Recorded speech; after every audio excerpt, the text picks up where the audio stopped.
хавны ер нь гоё болж байна. Гоё. За энэ хөө гоё зовцоохаа гэд хүүхдэд ээлтэй тасалгааны маш гоё цэцэг байгаа. За тэгээд баярын тортыг хамт илгээсэн. За өө дотор аав ээж дүүн нараас нь гээд энд гоё захиа ирсэн байгаа. За энэ захиаг нанаа нушаад тэгээ за. За. Ээж аавынхаа илгээд өвтөж амьдралд минь гэрэл нэмж ирсэн цагаахан сайхан охиндоо өчигдөрхөн л хөтлөөд сургуулийн алтан босгоор алхаж орсон сайхан охин маань өнөөдөр суур боловсролоо бүрэн эзэмшиж сэтгүүр ангиа төгсөж аваад нь ээж аваа ярина халуун баярыг хүргье. Чим нь хизээнээс тухаалаг бас хичээнгүй үргэлж хэлсэн үгэндээ эзэн болж ирсэнд нь маш их бахархаж явдгийн. Чамаараа бид өхөн хорон бүртээ маш их бахархаж ирсэн.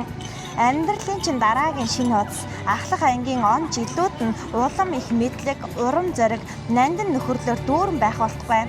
Миний охин үргэлж өөртөө итгэлтэй ухаалаг, яг л одоогийнх шиг мундаг хэвээрээ байж багш нараа, найз нөхдөө, аав ээжтэй баяр асгалан бэлгэлж ирээрээ.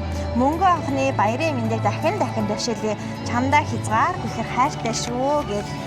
За ийм гоё захиа ирсэн байгаа нэг дууд. Баярлалаа. За тэгэхээр сайн хайртай гэр бүлийнхэндээ юу гэж хэлмээр вэ? Баярлалаа гэж. За багштай. Баярын минь. Ангийнхандаа. Бас баярын минь. Одоох нь нэг үг олохгүй сандраад байна уу? За тэгээд дүүдээ бас амжилт хүсье. Тэгээд ээж аавынхаа үргэлж итгэл мундаг охин байгаарай. Ангийнхаа найз нөхдийнхөө хамгийн шиг үнэн ч бас найз ногоорой. За амжилт хүсье. Баярлалаа.